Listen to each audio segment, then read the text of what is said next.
This is the Dodgers Postcast, your instant game reaction for the Los Angeles Dodgers, part of the Locked On Podcast Network. Your team every day.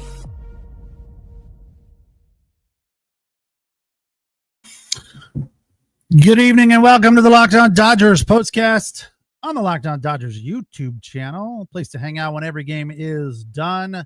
Today's episode brought to you by Gametime. Download the Gametime app, create an account, use this code Locked On MLB for $20 off your first purchase. I am Pete Fox, covering sports in LA, dating back to 2007 for ESPN LA and NBC Sports Radio. Dodgers let one slip through their fingers tonight. Andy Pahes, the GOAT, the person we point our finger at and lay the majority of the blame on. Time to reveal where the game was won or lost. It's the turning point.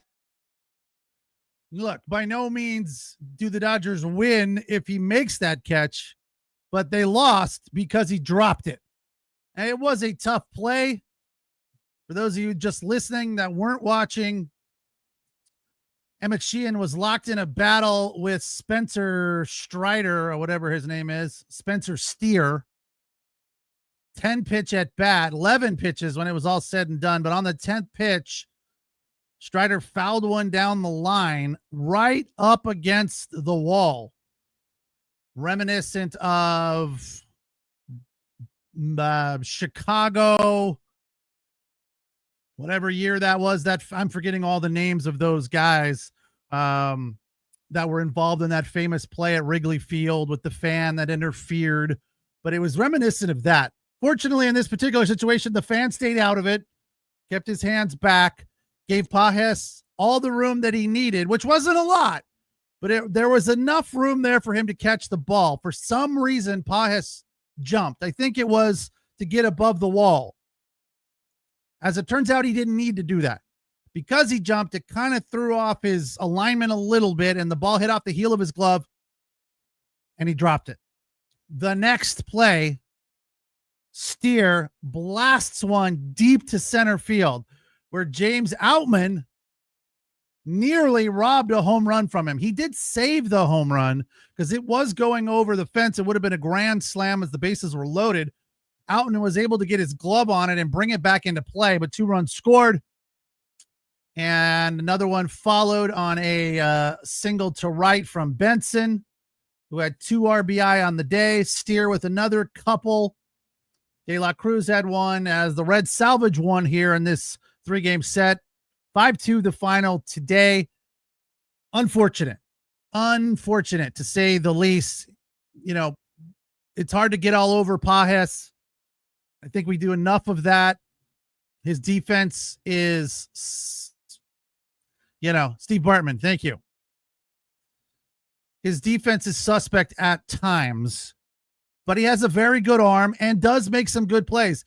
The Pahes defensive situation is like the Shohei Ohtani batting situation. You have to take the good with the bad. You have to take the offers with the home runs. You have to take the 4K days with the 2 or 3 hits, which include, handful of RBI and home runs left, right, and center. So had a good play out in center field today. Did Pahes nearly gunned somebody at home? It was a very, very close play, but you could see that Pahes has a rocket of an arm. Look, the offense is taken off for Andy Pahes, so the defense is good enough. And I will not say that Ohtani was awful because he got cramps, Nando. He was awful at the plate yesterday and today. 4 Ks yesterday. Let's not overlook that. I was hoping he would shake that off with a better day today. 0 for 5 today. Mookie 0 for 5. It's tough to win when your top 2 guys are 0 for 10. Will Smith had a hit, a run, a couple of strikeouts. But we can't get on Will Smith. He's been red hot. Freddie accounted for the only 2 runs. That was nice to see.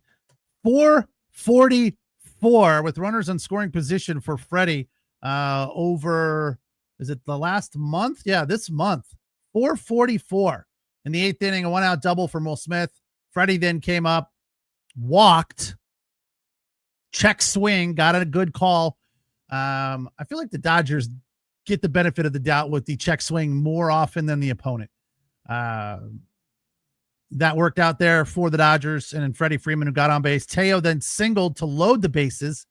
Would have been nice to get that run from Will Smith there, but he went back thinking the ball might be caught by the center fielder, took a step back, then he had to spin around to a 180 and head to third, and Dina Weeble held him. Probably the right call. Probably would have gotten gunned, although I don't know, because Stevenson in center also kind of lost track of the ball. So I was kind of like, yeah, tie ball game. Will Smith's not the slowest. He's also not the fastest. He's pretty average speed. I don't know. I frequently think Dino Weeble is a little too conservative and safe there at third base. In that situation, even though Will Smith didn't get a great jump, I'm sending him. Let's go. Let's win this game. But he didn't, and guess what happened? Nada, nunca. Nothing. Left him stranded. Conforto flied out. Pahes fouled out. So, hindsight is 2020. That's the bottom line there. But what can we talk positively about? This is what you'll be talking about. Well, up until, the Sheehan tough 7th inning, the Dodger bullpen had gone 20-plus innings without giving up a run. Sheehan looked really good today and really should have gotten out of it. Woulda, coulda, shoulda, I know. But pitched well. I was happy to see what Sheehan came in there with. And it's also a benefit to the bullpen to see that Sheehan is now in there with the middle relief when Ohtani pitches. They're working him up. Shohei Ohtani is at a position in his starts where they give him 2 outings of a pitch count or an inning count. Today it was 4 innings that they were scheduled to see him. Didn't make it 4, went 3, got some cramps, threw some bad pitches. Dave Roberts ran out there with a blankie. Oh no, Shohei threw a pitch in the dirt. Oh, I don't know why I made Dave sound like a little old lady. That was unfair. I apologize, Dave. It did seem like he was a little afraid. He was afraid. He was fraidy. Like, what? Calm down. Let him work out of it. Or give him a few pitches. He threw 2 or 3 bad pitches in the dirt. Oh, that's it. We're out. We're done. So, I don't know. Thought that was a bit of a premature hook there. But Bonda came in and got out of it. 1 inning, 15 pitches, 2 Ks. He's been good, real good. Then Sheehan came in for 3 2/3 and should have gotten out of it, but Pahes dropped that ball. And then Trinan came in and gave up 2 hits and a run, charged to Sheehan. So he's still trying to find his way after coming back from the injured list. But all in all, the bullpen's been solid.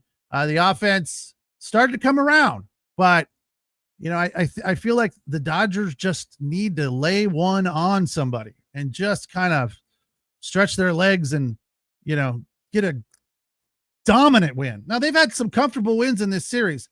Last night, not one of them.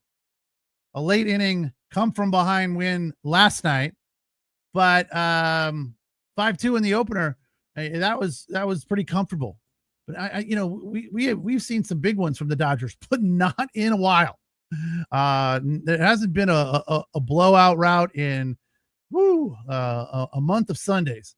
So let's go back and look at that real quick. When's the last time the Dodgers just laid one on somebody? They lost some big ones. That's for damn sure. Lost to the Astros 18-1, 5-1, 9-1 to the Brewers during that losing streak there.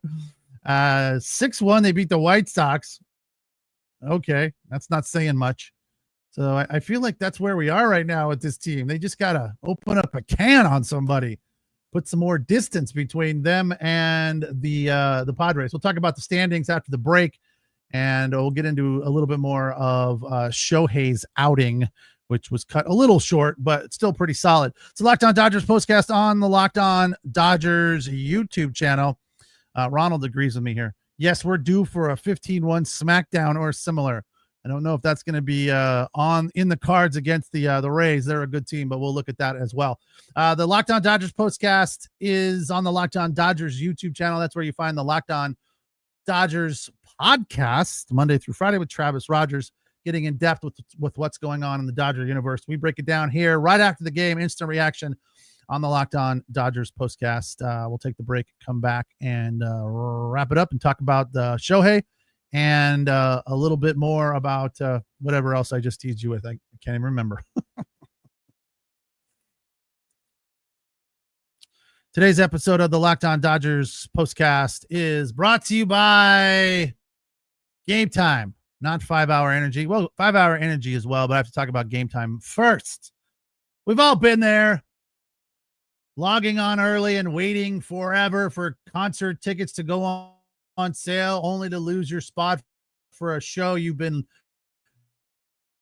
dying to see because you had to go to the bathroom. You looked away for 30 seconds and lost your spot in line, and you went from good tickets to garbage tickets in the back row. Well, live music should be about making memories, not dealing with the stress of ticket shopping. That's where Gametime comes into play. Gametime makes getting concert tickets faster and easier than ever. Prices actually drop as it gets closer to game time. You can save up to, or Showtime, we save up to 60% with killer last-minute deals if you're willing to run the risk. Play it, live life dangerously, play it right up to the line. They have zone deals, pick the best seat in your section for you. You also get a panoramic view of the seat that you'll be sitting in. There's a lot of valuable, useful features on the Gametime app that I am a big fan of. Probably the biggest one, though, other than those views from the seat, is the Gametime guarantee. Has you covered with cancellations and protections and the low price guarantee. Take the guesswork out of buying concert tickets and show tickets with Gametime. Download the Gametime app, create an account, use the code LOCKEDONMLB for $20 off your first purchase. Terms apply. Again, create an account, use the code LOCKEDONMLB for $20 off. Download Gametime today. Last minute tickets, lowest prices guaranteed. Today's episode also brought to you by 5 Hour Energy. Time to fuel up and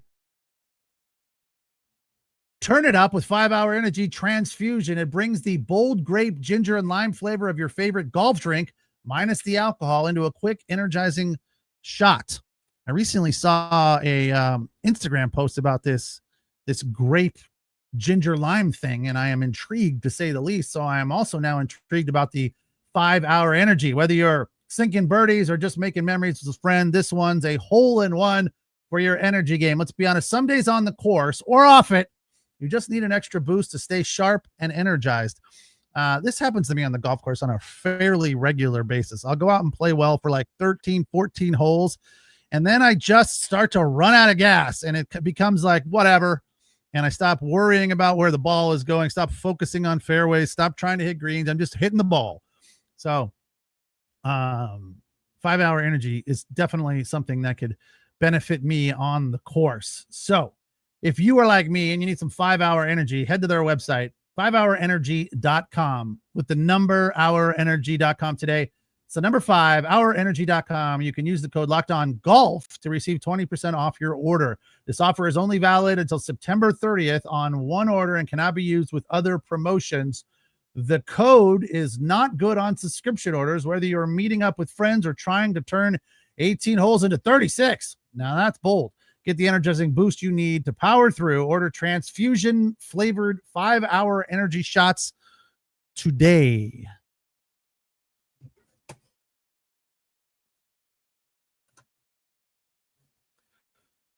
It's the Locked On Dodgers postcast. Dodgers fail to complete the sweep, but they win the series, take 2 of 3 from Cincinnati.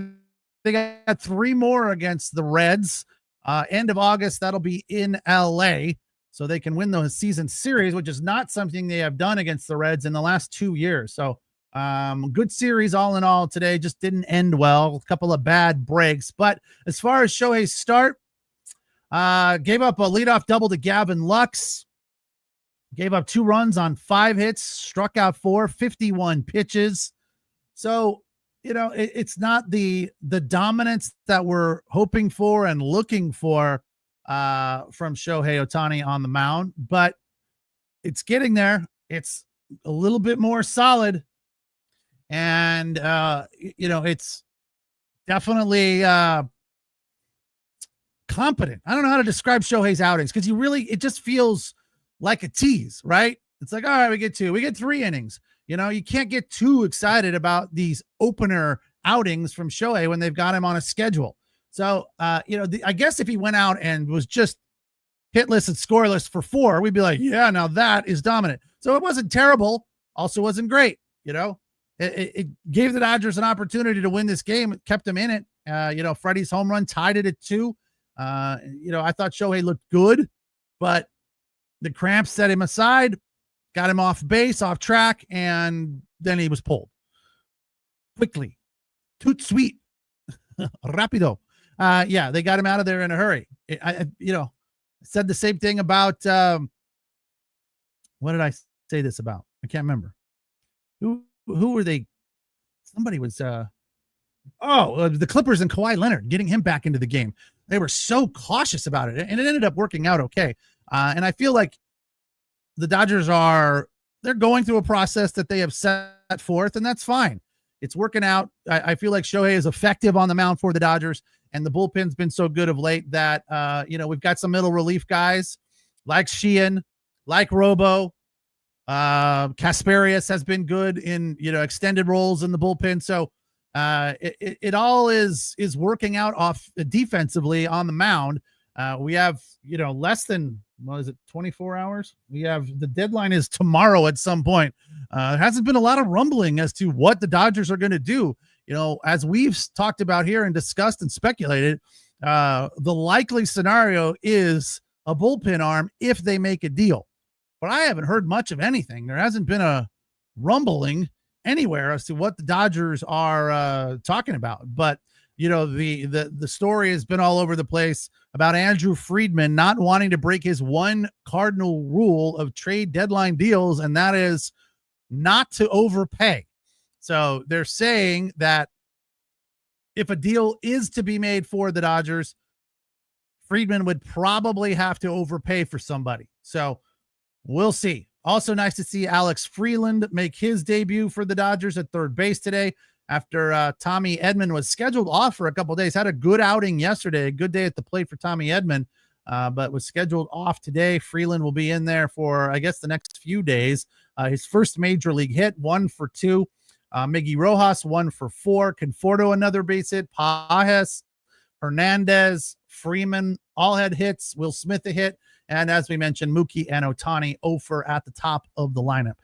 The game started off, rather lackluster, uninteresting, and that was fine, right? It was just kind of a lot of nothing for 3 innings. Then Will Smith walked and Freddie Freeman went deep. And again, that is probably the takeaway for me from this game, that Freddie Freeman is locked in.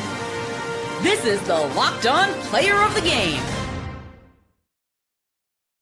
I'm sure he wouldn't, be terribly happy to hear this, but it's Freddie Freeman. He's been hitting the cover off the ball lately. The 444 average with runners in scoring position is blazing. But, as we've heard from Joe and Jessica, Freddie is not too pleased still unhappy with the way things are going, not surprisingly. And that's fine. Whatever. If that's how you want to be, if you want to be down on yourself all the time, then go for it. You be you. Final thought, a little frustration. The grammar king is going to put his hat on for a minute. It's not really grammar. It's just a mispronunciation of a term that absolutely drives me insane. Joe says at some point they are in uncharted territory. Jessica then follows up not more than a few minutes later with uncharted territory. And let's hope that you guys all know the difference. There is no such thing as uncharted territory. I'm sorry, uncharted territory. They are talking about the chart as to where they're going, the map, the direction. It is not about the boat and who paid for it. It is not uncharted. It is uncharted. It drives me crazy, especially a few minutes after Joe said Uncharted. Holy cow, that's one of my biggest pet peeves. It's right up there with less and few, but I let less and few slide because most people don't know that one. And as a matter of fact, I didn't know it 10 years ago. I used to screw it up all the time, and my wife, the former English teacher, corrected me on it a few times, and I was like, all right, now I'm a pain in the ass about it. Less and few. And if you want me to explain that one to you, just hit it in the comments on Friday, and I will be happy to explain the difference between less and few. But we're out of time now, and I am done bitching about Uncharted versus Uncharted. Dodgers fall 5-2 the final. Take 2 of 3 from the Reds in Cincinnati at Great American Ballpark. 63-46 now, 28-25, while the Reds improve to 57-52, trying to get into the playoffs for the first time in like 12 years, other than the COVID-shortened year. I know the other thing I promised you is the standings. Let's do that real quick before we wrap up. Dodgers, oh no, lose a game with the loss today. Padres now 3 back. Giants lost a tight one in 10. They're 9 back. So the Padres coming hard, having won 5 in a row. Dodgers 5-5 over their last 10, and they are off tomorrow. Back at it on Friday in Tampa minor league ballpark to face the Rays, who come in with a 500 record. Kershaw will start versus Shane Baz. I'm Pete Fox. Thanks for watching. Thanks for listening. Appreciate the comments. It is the Locked On Dodgers Postcast on the Locked On Dodgers YouTube channel. Take care. Have a good night. We'll talk on